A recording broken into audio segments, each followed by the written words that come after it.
Hi, David here, F&B Railroad. Glad to see you guys again. In this episode, we are going to do an update of the controls. So we're going to go from this Easy Commander from Bachmann to the NCE Power Cab. So let's get into it. Now, before I did any upgrades to the controller, I had to do a few upgrades underneath the train track. So as you can see here, there's an outlet in underneath the layout which runs to a plug.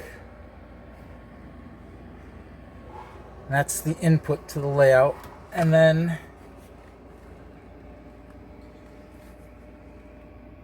the wire goes down all the way to the other side of the train track.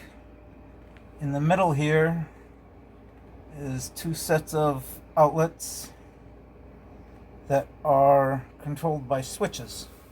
So there's the cord comes across. I used extension cords, so now I can disconnect this wire when I decide to split the two tables, because this is my split, and that wire runs over to another outlet. So I got power on this side of the layout as well. And then from that outlet, I ran the wire over to these switches, and you can see more extension cords, so I can separate the layouts. And then an outlet that is controlled by a switch. And these are the two switches that got put in. The one on the right with the white switch is for lights, so it turns on some outlets underneath that my Woodland Scenics plug and play lights are in. The one on the left with the black switch is what controls the layout, so that turns it on, powers up my new NCE Power Cab and the whole layout as well, everything else, all the other transformers and whatnot. So this is what I had to do first before I decided to upgrade and have the NCE as my main controller. So this is where I plan on putting my switchboard and control module for the NCE Power Cab. And this is the switchboard that I had made up. It's got some double throw, double pole switches. Switch them down, you go to programming. Switch them up, you go to layout. And if you put them in the center, you turn everything off.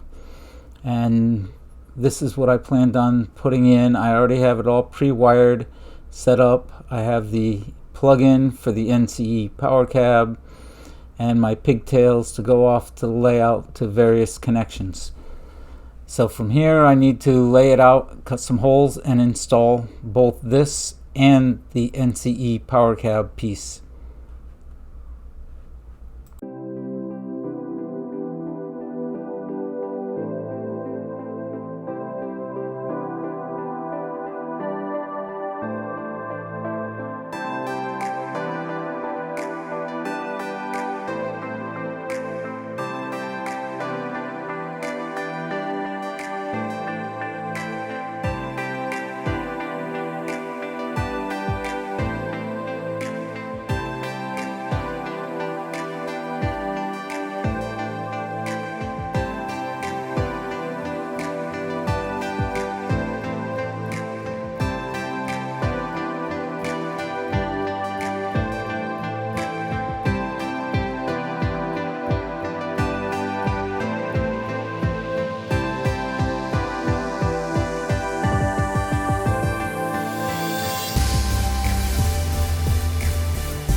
So here's my two plates installed.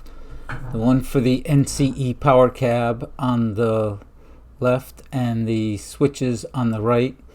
And then I turned the power on for the layout and went to try this. Now I know I used the wrong cord to start with, which was part of my problem. I couldn't figure that out.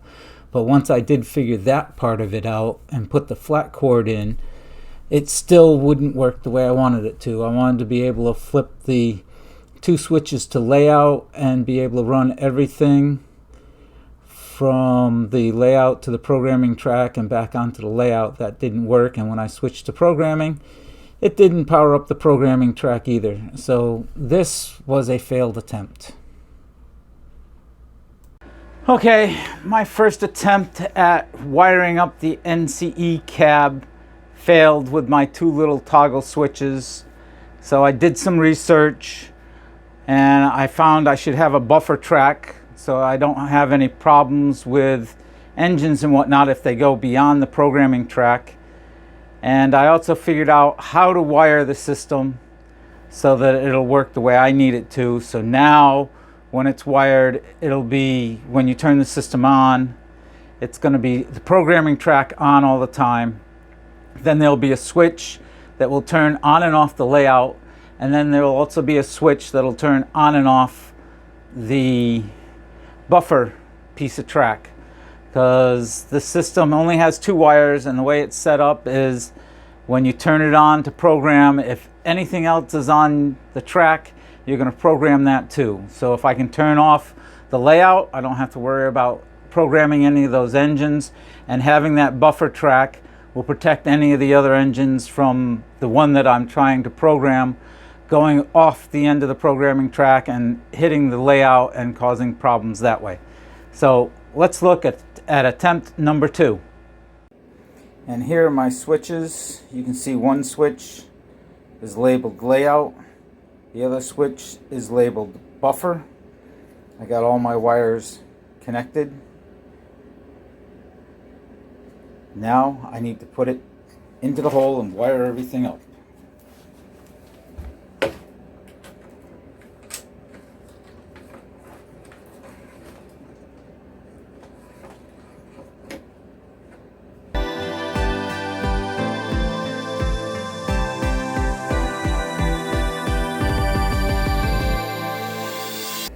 So the switch that says layout is going to run the whole layout except for the programming track. So the way I have this wired is from here we go to a programming track, short section, isolated all by itself. And when I turn the system on, it activates that one. And then I picked up from that wire to the layout switch, and then that goes into the layout, and that'll wire the whole layout. And then this buffer is going to be a short piece between the programming and the layout that I can also turn on and off. This way I can run trains from the layout onto the programming track, shut off the buffer, shut off the layout, program, turn everything back on, and run everything back out. So let's see if the programming and layout work. So here's a picture of how I wired my system. You can pause the video at this point and study it. I hope this helps.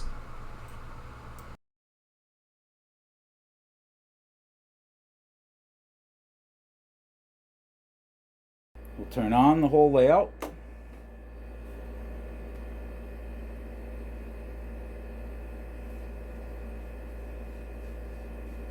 We have a red light, so our system is up and running. So now with our system running, this loco should go forwards and stop when it hits the rest of the layout, because the rest of the layout isn't on.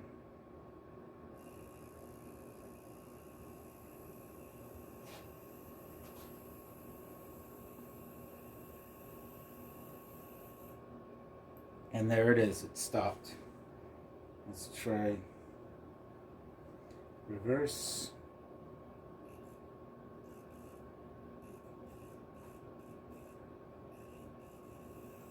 And there it goes. So now, if I turn on the layout, this locomotive should keep traveling.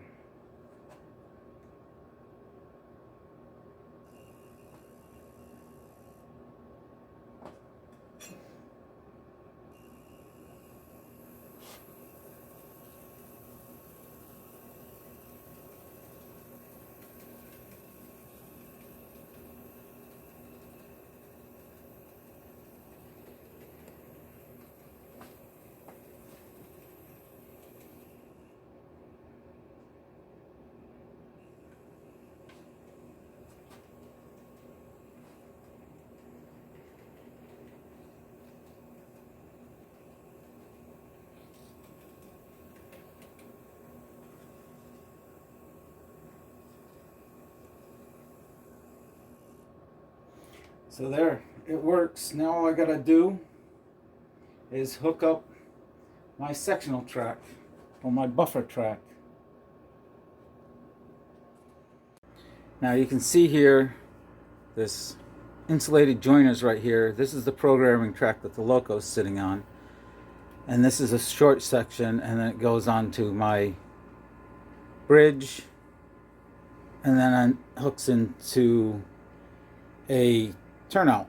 So what I think I'm gonna do to put in a buffer track is I'm gonna cut the track just before this solder joint, remove these insulated joiners, and cut this back in here, and put the insulated joiners back here, so that the programming track will be insulated, and then I'll have a section as long as my longest locomotive for a buffer track, and then the rest of the layout. And the reason I'm doing this is, from everything I was reading, it could cause a problem if the loco goes from the programming track to the layout. It could cause problems with the engines or other engines on the track. So if I put in a buffer track, at least the locomotive will go from, if it goes from the programming track, it'll hit the buffer track where there are no locos, and it'll stop before it can actually hit the rest of the layout. And even though I have the rest of the layout off, there could still be a problem that could cause a short or anything else. I don't know. I don't want to take the chance. So that's my next project.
So now the layout is all wired up.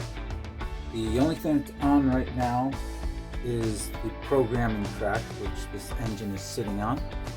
And I'll show you by driving it forward, it'll stop when it hits the buffer track.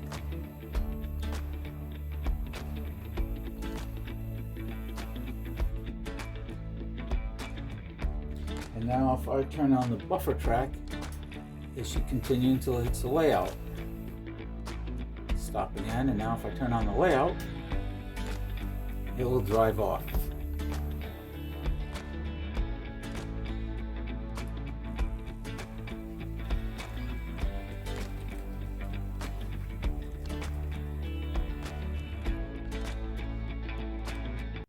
Okay folks, that's how I installed my NCE Power Cab. You don't have to do what I did. I chose to do it this way because I wanted to be able to run trains onto the programming track and then back off. And my programming track is actually part of my layout. It is in the yard. So that's why I chose to do it that way. If you want to make it simple, you just cut a hole, install your board, take your 2 wires, run them to your bus work, and you should be running the NCE no problems.